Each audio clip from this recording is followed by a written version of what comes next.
एक के बाद एक सुप्रीम कोर्ट का बड़ा फैसला। पहले संभल विवाद पर दिया बीजेपी को झटका। अब एक और मामले में योगी की लगाई क्लास।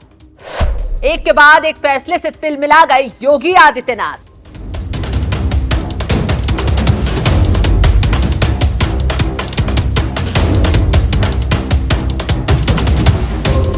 नमस्कार, मैं आपके साथ शबनम। यूपी के संभल में जो घटना घटी उससे देश की सेकुलर छवि को नुकसान पहुंचा और देश भर में बीजेपी की किरकिरी भी हुई। जब मोहन भागवत पहले ही कह चुके हैं कि राम मंदिर के बाद दूसरी और मस्जिदों में मंदिर खोजना ठीक बात नहीं, लेकिन बीजेपी के कई छोटे और बड़े संगठन मथुरा, संभल, बदायूं, दिल्ली और न जाने कहां मस्जिद में मंदिर ढूंढ रहे हैं। ऐसे में जब ये मामला सुप्रीम कोर्ट पहुंचा तो चीफ जस्टिस ऑफ इंडिया ने बीजेपी और यूपी सरकार की ऐसी क्लास लगाई कि बगले झांकने लगी। उसके बाद अब एक बार फिर योगी आदित्यनाथ को जस्टिस संजीव खन्ना ने क्लास लगा दी है। जी हां, सुप्रीम कोर्ट में सोमवार का दिन यूपी सरकार योगी आदित्यनाथ के लिए बैड दिन रहा और सरकार के बड़े अधिकारियों के परिवारों को लाभ पहुंचाने के मामले में जमकर डांट पिलाई गई। कोर्ट ने एक याचिका की सुनवाई के दौरान कहा, यूपी के जिला मजिस्ट्रेट, सचिवों, जिलाधिकारियों और अन्य अधिकारियों की पत्नियां सहकारी समितियों के अध्यक्ष पद पर नियुक्त हैं। सोसाइटी पंजीकरण अधिनियम के उपनियमों के तहत ऐसा करना आवश्यक है। कोर्ट ने राज्य सरकार को नियमों में संशोधन करने का निर्देश देते हुए कहा कि उपनिवेशक मानसिकता को दर्शाने वाली प्रथा को खत्म करें। जस्टिस सूर्यकांत और जस्टिस उज्जवल भुइयां की बेंच ने याचिका की सुनवाई की और योगी सरकार को जमकर फटकार लगाई।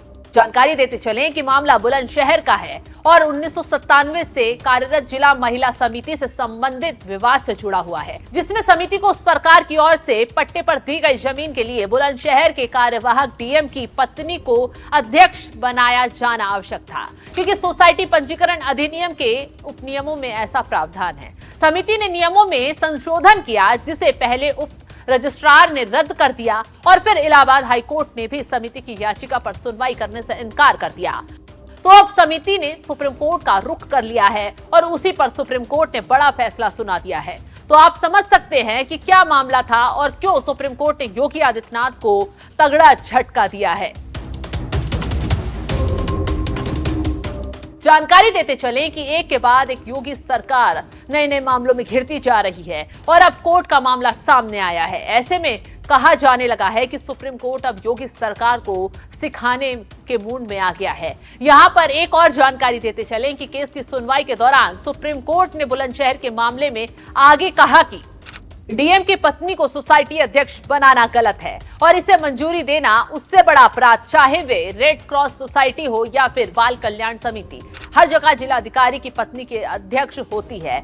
ऐसा क्यों होना चाहिए? नेता अधिकारी की पत्नी को अध्यक्ष बनाने का कारण क्या है? तो आप समझ सकते हैं कि कैसे संजीव खन्ना की बेंच ने संभल के बाद एक बार फिर योगी सरकार की क्लास लगा कर रखती है। अब देखना यह होगा कि आगे सरकार क्या करती है। जब सोमवार को बेंच में यूपी सरकार की ओर से नटराजन पेश हुए और योगी सरकार के फैसले का बचाव किया, लेकिन केस की सुनवाई कर रहे जस्टिस सूर्यकांत ने कहा कि उन्हें इस उपनिवेशक मानसिकता से बाहर आने की जरूरत है। राज्य को इस तरह की समिति और सोसाइटी के लिए आदर्श नियम बनाने चाहिए। बेंच ने आगे कहा, सोसाइटी पंजीकरण अधिनियम को नया बनाना चाहिए, जिसमें सभी को समान अवसर मिले और जो राज्य के प्रशासनिक अधिकारियों के परिवार के सदस्यों को ऐसा पद ना मिले। ये नियम उपनिवेशिक मानसिकता को दर्शाता है। तो आप समझ सकते हैं कि कैसे संजीव खन्ना ने एक बार फिर योगी सरकार को झटका दे दिया है। अब देखना ये होगा कि आगे यूपी सरकार समितियों के नियम में बदलाव करती है या नहीं, देखना दिलचस्प होगा। फिलहाल इस खबर पर आपकी राय क्या है, कमेंट कर जरूर बताएं।